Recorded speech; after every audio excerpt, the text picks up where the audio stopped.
नमस्कार। सोरियासिस के हमारे पुराने वीडियोस में बहुत बार आपने कॉज ऑफ डिजीज में सुना होगा विरुद्ध आहार यानी कि इनकम्पेटिबल फूड। आज हम चर्चा करेंगे कि इनकम्पेटिबल या विरुद्ध आहार कौन कौन से हो सकते हैं और कितनी कैटेगरीज के हो सकते हैं। सबसे पहले तो आप ये मान लीजिए कि हम दो ऐसी आइटम जो आपस में विरुद्ध हैं। एक एग्जांपल देता हूँ कि आपने दूध और नमक या दूध के साथ नॉनवेज का यूज कर लिया तो इसका मतलब क्या है कि उसका जो टेस्ट है, जो इफेक्ट है, वो बिगड़ जाता है।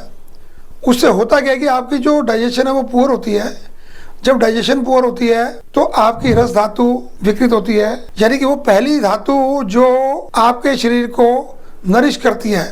यदि आप 2 दिन खाना ना खाएं तो क्या होता है कि शरीर में कमजोरी आनी शुरू होती है। वो पहली धातु है रस। यदि वो रस धातु ठीक से नहीं बनेगी तो रक्त धातु भी ठीक से नहीं बनेगी। अब मैं बताऊंगा कि विरुद्ध किस किस प्रकार का हो सकता है। पहला विरुद्ध है देश विरुद्ध। देश मीन्स जिस एरिया में हम रहते हैं। सपोज मैं रहता हूँ ड्राई एरिया में और मैं और ड्राई चीजें खा रहा हूँ तो क्या होगा कि मेरे अंदर जो वाटर कंटेंट है वो कम होना शुरू होगा, मॉइस्चर कम हो जाएगा, जिससे कि शरीर पे स्केलिंग बढ़ेगी। दूसरा है मौसम विरुद्ध यानी कि एंटी वेदर। आप सर्दी के मौसम में ज्यादा ठंडी और ड्राई चीजें खा रहे हैं तो भी इचिंग आपकी बढ़ने वाली है। आपने नोटिस किया होगा कि सर्दियों में ही सोरियासिस की स्केलिंग और रेडनेस बढ़ती है। इसी प्रकार पाचन अग्नि विरुद्ध। आपकी अग्नि तो है, डाइजेस्टिव सिस्टम तो है स्लो, और आप खा रहे हैं हैवी आइटम्स, जो आपका पाचन ही नहीं होगा तो उससे जो जूस बनना है बॉडी के अंदर वो ठीक से बनेगा नहीं और तब भी ड्राइनेस क्रिएट होगी। मात्रा विरुद्ध। अभी आप हलवा खा रहे हैं, मानिए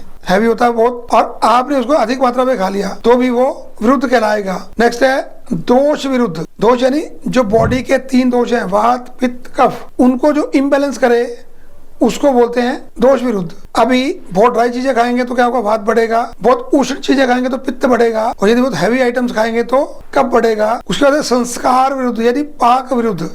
जब आप भोजन बना रहे हैं, वो खा रहे हैं तो वो हमारा विरुद्ध नहीं होना चाहिए।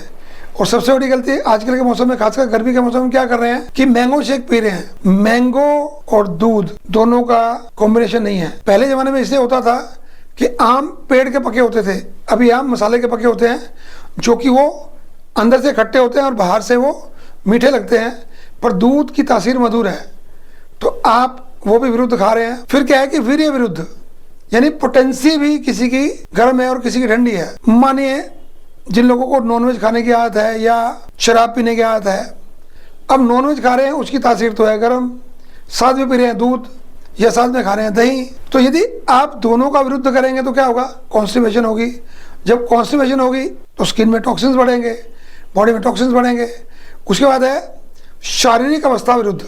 अब एक व्यक्ति की आयु है 65 साल 70 साल और वो भोजन वो कर रहा है जो 18-19 साल के बच्चे को करना चाहिए, तो वो शरीर उसको पचा ही नहीं पाएगा क्योंकि अवस्था ही नहीं है उसको पचाने की।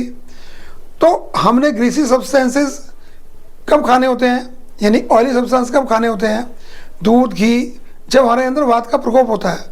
और 40 साल के बाद हर व्यक्ति में वात का प्रकोप होता है, तो वो व्यक्ति क्या कर रहा है, उस समय दूध घी इसलिए नहीं खा रहा कि कोलेस्ट्रॉल ना बढ़ जाए, तो स्किन में ड्राइनेस आएगी कि नहीं आएगी। फिर क्या है कि निषेध की दृष्टि से सिंपल वर्ड है कि जो चीज़ें हमारे को सूट नहीं करती फिर भी हम वो चीज़ें खा रहे हैं तो क्या होगा। मतलब अब मैं अपना एग्जांपल देता हूँ, मैं चाय नहीं पीता और मुझे चाय पीनी शुरू कर दूँ मैं तो क्या होगा, एसिडिटी होगी, बर्निंग होगी, पित्त बढ़ेगा, रेडनेस आएगी, स्किन की प्रॉब्लम्स होगी, तो ये सब चीज़ें बढ़ेंगी तो क्या होगा, डिजीज बढ़ेगी कि नहीं बढ़ेगी। फिर संयोग विरुद्ध है कि जैसे हमें ध्यान है बचपन में कि जब तरबूज खाते थे तो दादी बोलती थी कि तरबूज के बाद पानी नहीं पीना, दूध नहीं पीना, यदि पिएंगे तो हैजा हो जाएगा यानी डायरिया हो जाएगा। तो उससे बचना है तो हमको क्या करना है कि इन चीज़ों का ध्यान रखना है। फिर है रुचि विरुद्ध। अब मेरा टेस्ट तो है मधुर रस, मुझे खाना है मीठा, अब मुझे खिलाया जा रहा हो खट्टा, तो मन तो नहीं मानेगा। जब ऐसी चीज़ें हम खाएंगे तो क्या होगा, अंदर डाइजेशन पुअर हो जाएगा और हमें चीज़ें सूट भी नहीं करेंगी। तो आज मैंने आपको बताई कुछ चीज़ें जो कैटेगरी वाइज हमने बता दिया, पर यदि कॉमन हम कॉम्बिनेशन बताएं तो वो है दूध के साथ दही, दही में नमक, और दही के रायते में आपकी मूली और मूली के पत्ते। इसी प्रकार आपने यदि बैंगन खाया है तो दही नहीं खानी। अच्छा, कोकोनट है, उसके साथ आपने कोल्ड ड्रिंक नहीं पीनी, जबकि कहने को दोनों ठंडे हैं। दही के साथ हमने खीर नहीं खानी, ज़्यादा गर्म खाना नहीं खाना, खीरा नहीं खाना, सत्तू नहीं पीना और अल्कोहल का यूज़ नहीं करना। यदि हम हनी का उपयोग कर रहे हैं तो इक्वल क्वांटिटी में उसमें घी नहीं मिलाना, ये ध्यान रखिएगा। और हनी के साथ हमने गर्म पानी नहीं पीना। और लोग मोटापे को घटाने के लिए क्या करते हैं, उबला हुआ पानी लेते हैं, उसमें शहद डाल देते हैं, जो कि बिल्कुल प्रकृति विरुद्ध है। और गर्म दूध में भी शहद नहीं डालना होता। जब दूध या पानी नॉर्मल टेम्परेचर पे है तब हम हनी मिला सकते हैं। तो ये चीज़ें ध्यान रखेंगे तो हमारा विरुद्ध आहार नहीं होगा। यदि आप ठीक होना चाहते हैं तो आप विरुद्ध आहार से बचें और अनेक प्रकार के रोग से बच सकते हैं, स्पेशली सोरियासिस से।